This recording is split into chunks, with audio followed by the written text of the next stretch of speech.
Members of Oklahoma's Army National Guard are serving right now in Kosovo. They're part of an assault helicopter battalion on a NATO peacekeeping mission. Reagan Ledbetter and I recently went to Kosovo to see the training firsthand and to tell the stories of Oklahoma's own in uniform.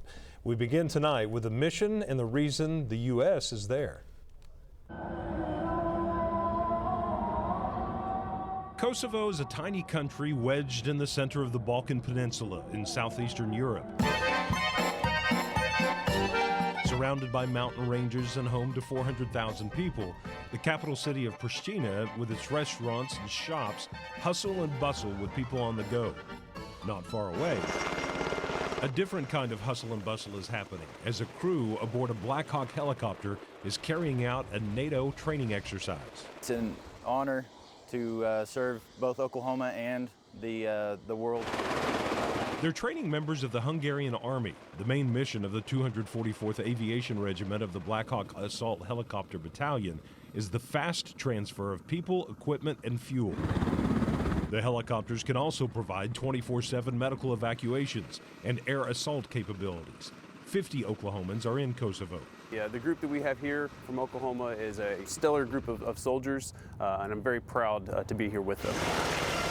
The United States is part of a 27-nation NATO peacekeeping force. When Kosovo broke away from Serbia in the 90s, its ethnic Albanian population was subject to widespread brutality and violence from Serbian forces. A NATO bombing campaign led by the U.S. ended the attacks and eventually led to Kosovo's independence, although Serbia still considers Kosovo a breakaway province. The Kosovo Security Force is in charge of protecting geographic boundaries and sovereignty. But it only has about 10,000 active duty personnel and 5,000 reserves. So the role of NATO is critical. Specialist Childers is an aviation student at Oklahoma State. Hopefully I get to fly one of these one day.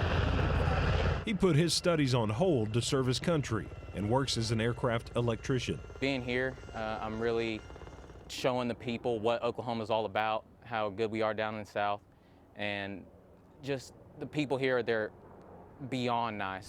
The National Guard members each say they're happy to serve and committed to a much larger mission to maintain peace. We're representing the state of Oklahoma. We're bringing kind of some of our ways of life here. And I just want them to know that what we do here is because of their support back home. And tomorrow night at 6, Reagan and I will have more from our Oklahoma soldiers in Kosovo, including what they miss most and what they want Oklahomans to know. Looking forward to that. It's an honor. We're happy to not only serve the people back home, but also here. News on 6 went to Kosovo to introduce you to our men and women from Oklahoma serving there as part of a NATO peacekeeping force. Tonight, Reagan Ledbetter and I have what they miss most, how they've been received in Kosovo, and what they want folks back home to know about their experience. Being 6,000 miles away from home, away from those you love, is hard.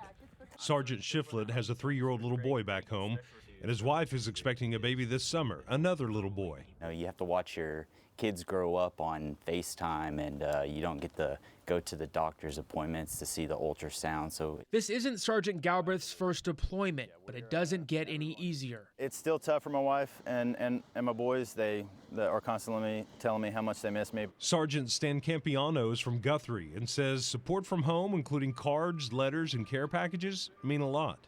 It's really hard to put into words how much we miss everybody, and we have to remain strong, we have to remain resilient. Captain Norvell also misses his family. Missing some of the basketball games, the soccer games, the school events, it's definitely hard to miss those things. Specialist Childers is an Oklahoma State student and is the youngest soldier we talked to. I miss my family. I do miss them a lot, but while I've been here, I've made a whole new family. This military family, so far away from home, is making a difference on the international stage. This is one of 2 Blackhawks brought from Oklahoma here to Kosovo. This is one of the helicopters Oklahoma service members use to train NATO partners. Although Kosovo officially declared its independence from Serbia in 2008, Serbia still doesn't recognize Kosovo as a sovereign nation. NATO has maintained a peacekeeping force in Kosovo for 20 years. The Americans and the militaries of other NATO nations are housed at Camp Bondsteel in the southeastern part of the country. Just to give you a little perspective, 1.6 million people live here. Compare that to about 4 million roughly in the state of Oklahoma. And Oklahoma is 16.5 times the size of Kosovo. The Oklahoma Guard members want folks back home to know they're honored to serve. And the people of Kosovo have been more than welcoming. It's heartwarming, to say the least. They're very thankful. You go out in the streets, they shake your hand, kids want to play with you and high-five you, so it's phenomenal to get to serve Oklahoma and the people in Kosovo. Without having a solid foundation back at the house, being here and doing what I do would not be possible. Tomorrow night at 6, we'll have our interview with a man from Kosovo who spent 28 years living in Oklahoma. He has great insight into why the mission of these Oklahomans and NATO is so important for his home country. News on 6 is giving you a first-hand look this week of Oklahomans deployed to Kosovo. Out of 400,000 people who live in the capital city of Pristina, Reagan Ledbetter and I found an Albanian Kosovar who lived much of his life in Oklahoma. He tells us why it's so critical to get help from NATO, America, and some of Oklahoma's own.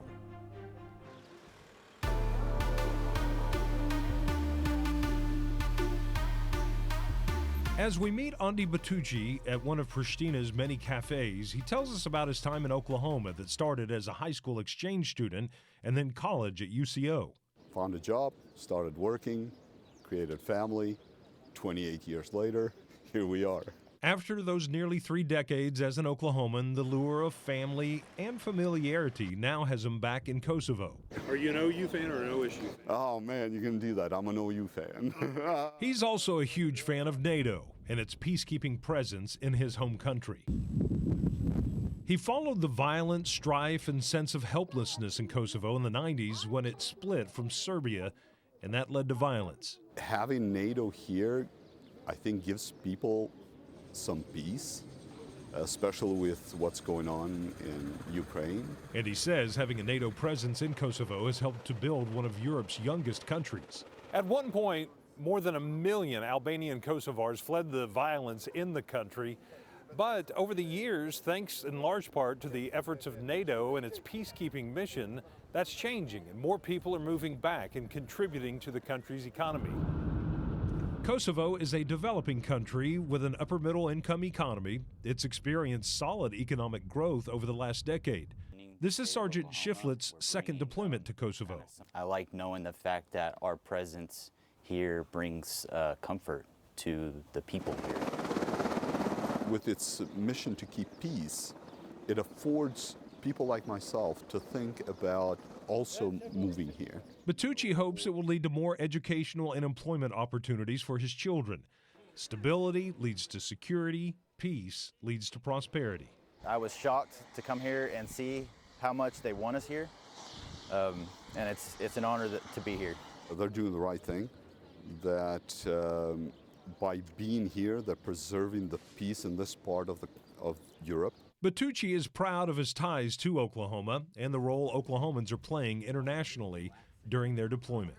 So Oklahomans should be proud of their men and women. Absolutely, absolutely, and we thank them. I thank them as an Oklahoman, and I thank them as a Kosovar Albanian as well. Their deployment to Kosovo lasts until this fall. There are a lot of pictures and videos from our trip posted on Facebook and on newson6.com.